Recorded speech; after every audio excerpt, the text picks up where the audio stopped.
серебряный призер Кубков мира по конькобежному спорту. Также являюсь чемпионом и призером Республики Казахстан, мастер спорта. Как вы видите, в данный момент я прохожу воинскую службу в войсковой части 78-460 по проекту Сарбаз Плюс Алматинского гарнизона.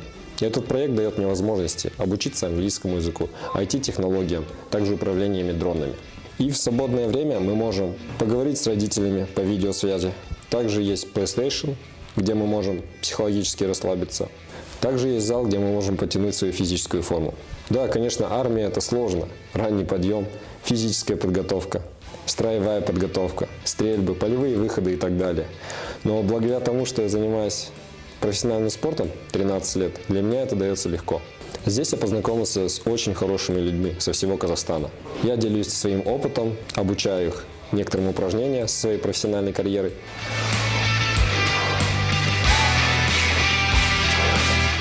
Как видите, я не остановился на этом, и я продолжаю развивать свое тело, даже находясь в армии. Мен Құдайбергенмен бірге бір әскери бөлімде қызмет атқарып жатқанына қуаныштымын. Ол өзінің спорттағы тәжірибесін бізге әрқашан бөлісіп отырады.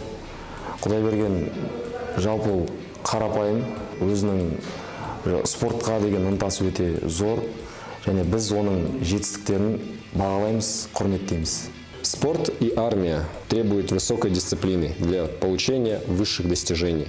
Кем бы ты ни был, спортсменом, рекордсменом, чемпионом мира, самое главное – это достойно служить перед Родиной.